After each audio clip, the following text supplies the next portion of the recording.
The video you're about to see first aired on our NFL draft-focused YouTube channel. So if you love the draft, like I do, go subscribe over there. It's free. YouTube.com/chatNFL.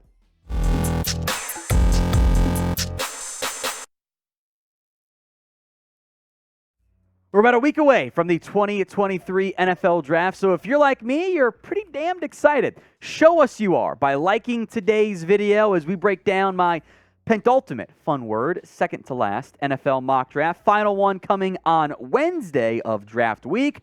But I don't think number one will end up changing. I've got Bryce Young as the pick here for the Carolina Panthers. The expectation around the NFL certainly seems to be that the Texans, or the Panthers, will be taking Bryce Young. But there is uncertainty around the Texans side of things. And I decided to make this mock draft. What happens if Houston doesn't go quarterback at number 2 overall? That's mock drafts are built around exploring scenarios. This is a valid one, even though I think it would be pretty silly of Houston to not just take C.J. Stroud at number 2. I'll give them Will Anderson. There's been some buzz about Tyree Wilson. I, for one, do not think that would be a good idea for Houston, but we'll explore the scenario, how it breaks down Houston and the rest of the draft. And I've got Arizona at number 3, trading the pick. I think the Raiders like C.J. Stroud quite a bit. And by the way, that Jimmy Garoppolo contract could easily be moved after a year, not even this year if they wanted to, the way the deal's structured. They could trade him if they really, really needed to. Arizona would love to move down, and the Raiders going to get their franchise quarterback, C.J. Stroud, in theory, securing everyone's jobs for another 2 or 3 years or whatever. Stroud there at number 3. Growing buzz of late about a couple different off-the-field stuff, like, oh, he didn't show up to the Manning Passing Academy, which may have been true, may not have been true, but also it was a year ago, so it's not new information. It was last summer. Maybe didn't score the best on the S2 cognitive test. That was the media report. S2 themselves said everyone scored well. Who's telling the truth? I don't know. It's been a weird process for Stroud. Maybe it's just Houston being weird, because I think Indy would take him at number 4 if he slides there, hypothetically. Where do you think C.J. Stroud ends up going in this year's draft? It is the pinned comment on today's show, so if the ad break comes here on YouTube, take advantage of it. Head down there. Let me know who you think ends up taking C.J. Stroud. I'll plug Anthony Richardson in there at number 4. Colts get the third quarterback, in theory, on there. Or maybe second. Who knows? NFL teams do weird things. Richardson gives them immense upside, despite being, he's not a very accurate player right now. Jalen Carter goes number 5 to Seattle. Maybe if Will Anderson's on the board, something changes for Seattle, but I think they're willing to gamble on Carter because the upside is just so immense. Devon Witherspoon to the Lions here. This could be Tyree Wilson, could be a Christian Gonzalez. I think Witherspoon, his play style, is the type of guy Dan Campbell's going to love. But move on from Jeffrey Okudah. Long-term corner is still a need. Here's your new, in theory, number 1 on the outside. Tyree Wilson to Arizona. Remember they traded down with the Raiders. I wouldn't even rule out him going number 3 overall to the Cardinals. I think they are fairly high on him. The length and power makes him an intriguing upside pick. Nolan Smith is undersized, but he's actually a really good run defender. I think is a great scheme fit for what the Falcons want to do. So if it's not a Bijan Robinson, if it's not a Wilson or a Christian Gonzalez, maybe Myles Murphy, I think Nolan Smith's the pick there for Atlanta. Texans then move up to number 9 because Houston trying to jump the Titans here at number 11. Houston not getting quarterback this year. I just think it's a weird idea. Just passing on one altogether. We'll break down who they pick here. But going back to pick number 2, will they take one there or no? Will Houston take a quarterback at number 2, or will our boy Will Scott be in shambles? Why for yes, and producer Chugs too. Why for yes and for no? Sound off in the comment section. You probably know who I had them taking.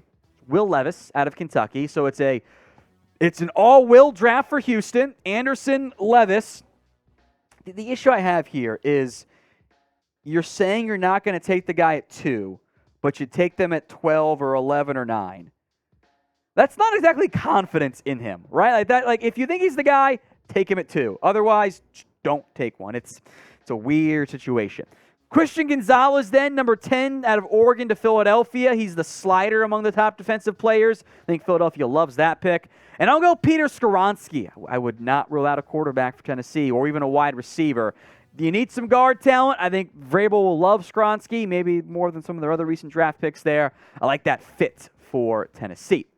Now, are you tired of struggling with bad habits? Cold turkey might be great for sandwiches, but there is a better way to break free from those pesky habits, and it doesn't involve any weird mind voodoo or other bizarre tactics. Our sponsor, Fume, is an innovative, award-nominated device that helps you kick bad habits to the curb by focusing on the good parts. You can scan the QR code on screen here to learn more about Fume, but it's all about embracing the natural. It's not electronic, and instead of vapor, Fume uses flavored air. Best of all, it's free of harmful chemicals and packed with delicious, all-natural flavors.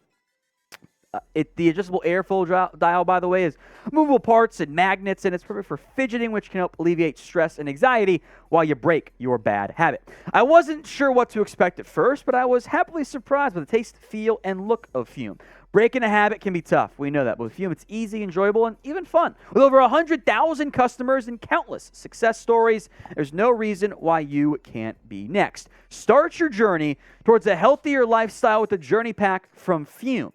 Visit tryfume.com/chatsports and use code chatsports for 10% off when you purchase the Journey Pack today. That's tryfum.com/chatsports, and don't forget to use code chatsports for 10% off your order. The link is in the comment section and the description, or just scan that big old QR code on screen right now. Pick 12, Broderick Jones. I lean towards the Bears trying to trade. I think they would love to, again, get more picks, right? And I think it's offensive line stands out to me. Maybe Darnell Wright could be the pick here. It's a run on lineman. I got 4 straight here, spoiler alert. Paris Johnson Jr. to the Jets. There's a new left tackle in New York. I think Darnell Wright. I never know what the Patriots are going to do, but Darnell Wright at number 14 overall, that one makes sense. Teaser, 14 and 16. I would not be shocked if they were actually flipped come draft day. I got Michael Mayer still as the number 1 tight end. I think he's a better fit for what Green Bay wants to do with running the football than Dalton Kincaid is, so I'll plug him in at 15, but he could go late round 1 still. Bijan Robinson to the Commanders. I do not sleep on the Patriots and the Commanders. Those are my 2 value picks for Bijan. They like to run the football. They value the running game. I think both of those are prime destinations if the Falcons Eagles don't take him in the top 10 in this year's class.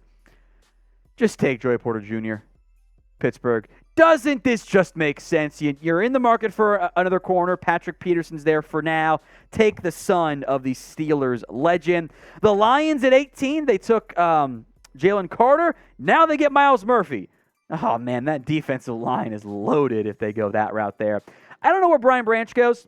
I think Tampa's an under-the-radar fit. They've needed both nickel corner and at safety, the 2 spots Brian Branch plays. Jackson Smith-Njigba off the board here.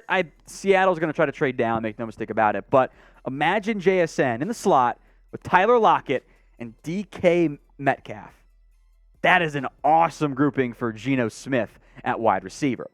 The receiver class is not loaded this year. So who do you think is the first team to draft one? Maybe it's in New England. Maybe the Bears, JSN, Fields' dream gets to come true. Who is the first team to take one? Sound off in the comment section. Little corner/receiver run here. Jordan Addison, who's college coach, the Pitt receivers coach, now the Chargers wide receivers coach, give them some speed. Deonte Banks, he just screams Raven to me. Him or Emmanuel Forbes. I think both go in this range. I've got Forbes to Minnesota, Banks to the Baltimore Ravens. I think those would be some fun additions for teams that need cornerback help there. Lucas Van Ness, I think, is going to be best. That's kind of an outside on base downs, inside on pass rushing downs, and I think that fits really well with what the Jaguars want to do on defense. I would love a corner for them, but I have no more going in round 1. Zay Flowers, who could be the sleeper first receiver taken this year, goes number 25. I think that would make some sense for the Giants. It's a smaller receiver, I know, but it seems like the Giants just kind of like those guys. We'll get to pick 26 here in a second, but first, you can get more NFL draft videos by subscribing. It is all free here at Chat Sports, and it always will be. Hit that sub button right now. Pick 26, I'll go Dalton Kincaid. Maybe it's Steve Avila. Don't sleep on Will McDonald, but if Kincaid's there, which I'm unconvinced he will be, maybe the team trades up for him, I think Dallas would have some interest there, plus Michael Marin, even Darnell Washington. Quentin Johnston out of TCU to the Bills. They want another outside receiver. They're kind of upset with Gabe Davis. Didn't play his best this past year. Linebacker, also a prime area of focal point here. I'll go Brian Brzee out of Clemson to the Bengals here as a disruptive potential 3 technique for Cincinnati. 1 pick before Kalijah Cansey goes off the board to the New Orleans Saints. I don't know where Cansey goes. I have a 2nd-round grade on him, but he could sneak in the top 15 or even not go at all in round 1. Osiris Torrance, I love his game. He might not be the best fit in Philadelphia, but plug-and-play option at guard. Give Cam Jurgens 1 more year as a developmental piece, then to go for Jason Kelsey. Eagles love trench players. I got one there. And Will McDonald, who in many ways is the opposite type of player of George Karlaftis to the Chiefs, who might trade up for Zay Flowers. I like that fit in Kansas City. I think McDonald goes in the 1st round when it's all said and done. Non-first-round picks. I care about your teams, too. B.J. Ojulari to the Rams. They need pass rush help. There's an upside young, long player. Sam Laporta out of Iowa, a plug-and-play starter at tight end in a loaded class. There's the Mike Gesicki replacement. Derek Hall out of Auburn to the Broncos because they love pass rushers, and this is good value for Hall.